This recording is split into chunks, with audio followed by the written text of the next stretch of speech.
how peaceful, how joyful it is, how blissful even it is to breathe deeply and consciously. After some time, you won't have to consciously breathe so intensely. It'll be natural. It will become what I talked about before, effortless meditation. But since most of us don't breathe consciously, and we haven't been meditating or practicing mindfulness for most of our lives, which is the case for most human beings, then go ahead and breathe consciously, deeply. You can count initially for 4 or 5 seconds, inhaling for 4 or 5 seconds and exhaling for 4 or 5 seconds. If you read the book Breath by James Nestor, an epic New York Times bestseller, you'll learn about the optimal way to breathe. It's been scientifically verified that about 5.5 seconds on the in-breath and out-breath is optimal for your overall health, for optimal blood pressure, and so on. So there's a lot that science still doesn't know, but slowly but surely they are validating pretty much everything the ancient yogis have been talking about since time immemorial. That is, thousands of years. And before that, it was passed on orally, from teacher to teacher, mind to mind transmission. So here we are in 2022, and I'm happy to share this ancient technique with you. We'll go into conscious respiration. Once you have the body as a proper support, dharana, then you can practice samatha, which was definitely popularized by Buddhists and practiced by the awakened one, Buddha, aka Gautama the Contemplative. Breathe in as slowly as you need to breathe in to be calm and relaxed. Just like that. Whether it's 4 seconds or 5 seconds or 7 seconds. Just breathe in consciously, more slowly than usual, and harmonize your exhalation with your inhalation or vice versa. That's optimal breathing. Like this. The wind is not cooperating. And I'm doing this also to let you all know that it's okay to sit in a chair or on a sofa or on a bench like I'm sitting on this bench with no back support, but simply allowing the back to relax yet remain upright. It helps if you put your hands in front. Now I'll move over here so you can see.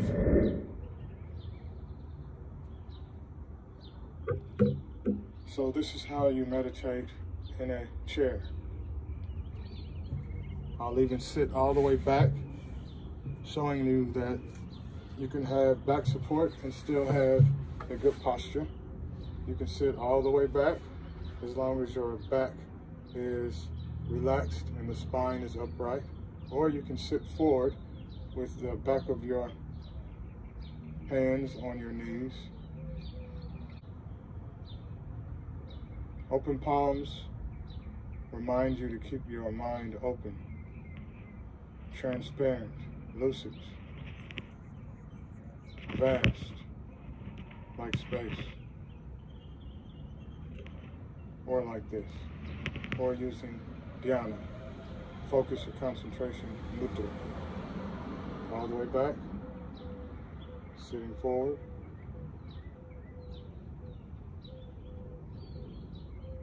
Or sitting all the way back, relaxed. I'm just demonstrating. I'll post a guided meditation soon. Eyes slightly open or closed.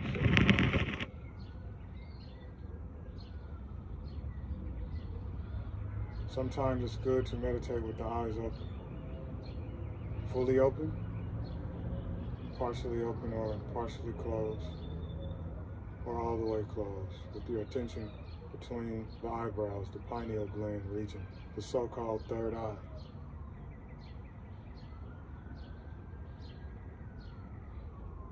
Or like this, or this, or this. Chin slightly tucked in, or head slightly upturned. Attention right here.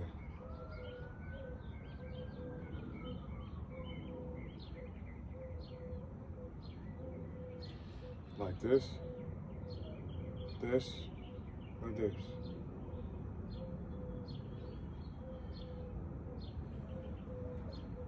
This covers meditation sitting in a chair or a couch. So to recapitulate, that's dharana, the body as a support, sitting in a chair. Now I'll show you what it's like to sit in the full lotus, the half lotus, or the siddhasana. This is the siddhasana. Left heel placed around the perineum, and the other foot in front of the left foot with the left heel in the perineum region. In this posture, based upon my experience, it's best to place the back of your hands on your knees like this or like this. Or you can use dhyana mudra. Or you can use jnana, gyan, knowledge, the mudra of knowledge. This is good when you want to focus your mind to learn. In Zen, Chan, Vietnamese is called Thiền. We call it just watching the mind. When you want that extra focus that you need for clarity, you can use this or this. These are excellent focus or concentration mudras, hand gestures. Dhyana, jnana. Jnana or dhyana, dhyan, dhyana, mudra.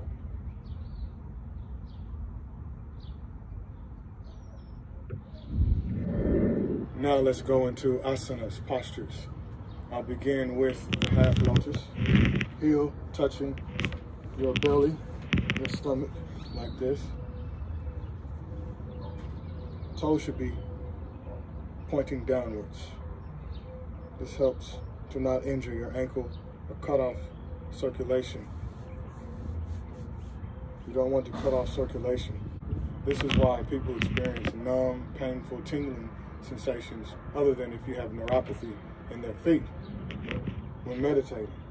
I didn't learn this until about 2 years ago. You actually want your toes pointing downward. This is the half lotus. It becomes the full lotus, the Padmasana, when you bring the other foot up. So you have both toes pointing downward, both feet with the toes pointing downward, and the heels touching your stomach. You can't see that because of this chair. Now you can see. This is my stomach touching the heels. Full lotus here. You can even do that, see? This takes years of practice. Don't worry, I couldn't do this overnight. I started doing yoga properly, seriously in 2018. And after about a year, I could do the full lotus, but after 10 minutes, I couldn't take the agony. It was too much. I said, oh. But now, no problem. Every morning I sit in full lotus at the end of my session. Not for 1 hour, but for long enough to keep the body pliable, flexible, malleable. So this is the full lotus. Drop down to the half lotus. And then what's known as the quarter lotus. Similar to the half lotus, but the foot is placed on the backside or on the calf of the opposite leg. See? Half lotus up here. Leg on your thigh, heel touching the stomach. Quarter lotus, the foot goes down onto the calf of the opposite leg. And then there's the so-called Burmese, where you sit with one leg in front of the other, but with both knees optimally touching the surface, the floor, or cushion. This is also difficult for Westerners because we don't sit on the floor much, and we didn't sit on the floor growing up.